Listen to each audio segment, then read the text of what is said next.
Hello，大家好，又回到我们的频道了。最近不知道怎样，有点冷，然后又下雨，想说来吃个火锅啊，顺便给大家看一下瓜地马拉的火锅长什么样子。可能是因为月底他们刚发薪水的关系，今天人超级多。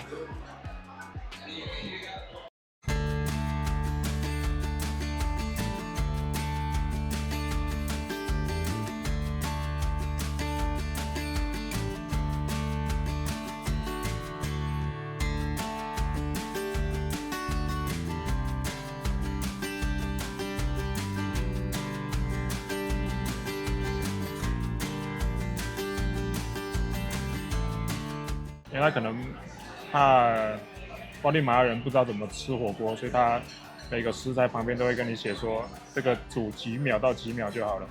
比如说这个肉片，只要煮5到10秒就可以吃了。因为如果你没有标示这些的话，可能本地人可能看不太懂这些食材要怎么煮。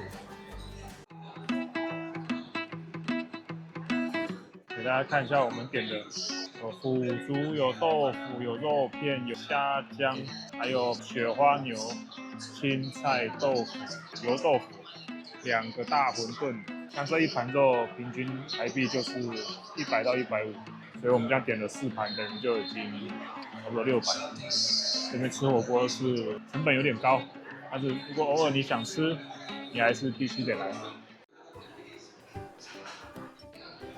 牛舌，我们来试它一下这个麻辣锅的。它的菜单上说，只要算5秒就可以吃了。一开始我觉得会不会太快，后来我发现它切得那么薄，5秒差不多。对，大家看一下，但它这个沙茶酱还蛮 Q 的。它那个麻辣汤不会辣，不知道是不是因为可能本地人吃火锅汤不敢吃太辣，所以他把调味调的没有那么重。但是如果对亚洲的人来说，这可能口味就有点太淡了。我刚刚觉得不太辣，所以跟服务生又要了他们自己的辣椒酱，我们现在把它加下去。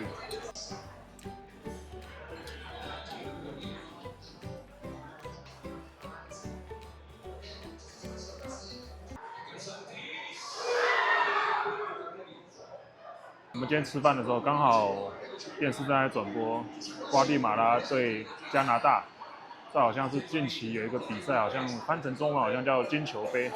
那瓜地马拉有进到复赛，所以我发现很多吃火锅的顾客都一边吃着火锅，一边在关心瓜地马拉目前的战况。那时候7、8年前刚来瓜地马拉的时候，其实火锅店非常的少。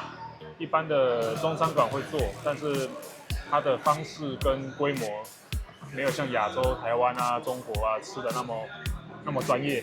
那时候我就在想，会不会是因为他们本地人会不会觉得说很奇怪，为什么他花钱来吃东西，结果东西还要自己煮？不知道是不是这个原因，又或者是说他们没有这种大家一起吃一锅东西的这种概念。因为其实你看他们本地餐都是一人就是一份主餐、副餐，然后很少有这种共食共炉的这种观念。那这几年应该是大家对于亚洲食物比较能接受了，所以火锅店越开越多。那我们今天来的这一家呢，大概是2、3年前开的。那它的装潢其实把它放到亚洲，也不会输很多一流的餐厅。我认为最不太习惯的就是它的分量真的太少了，所以你真的要吃饱的话，要点很多才有办法吃饱。我觉得它算是一种给你体验吃火锅吧，但是你要吃饱的话，可能没办法。对，我们来下这个虾浆2边都下一点。我觉得口味算还行，可是就是分量有点太少了。对，但是当然啦，这些食材在瓜地马拉本来就也比较贵。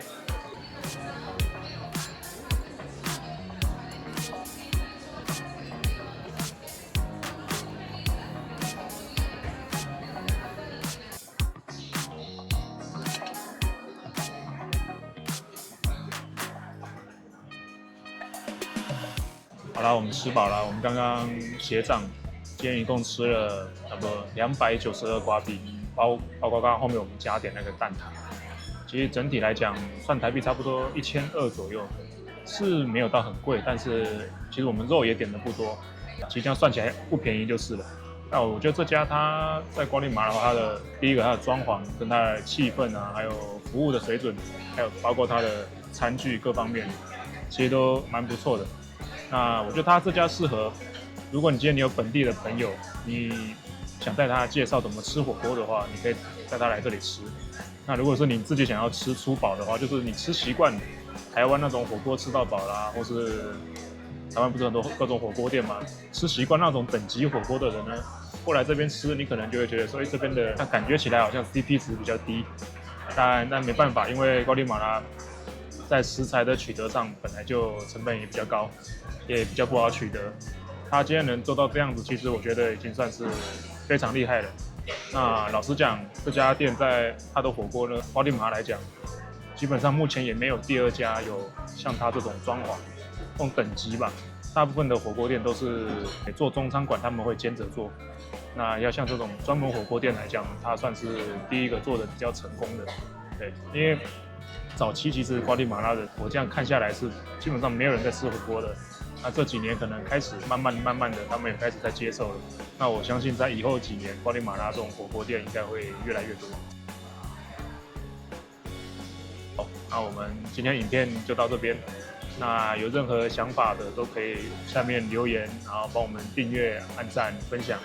那我们就下次再见喽，拜拜。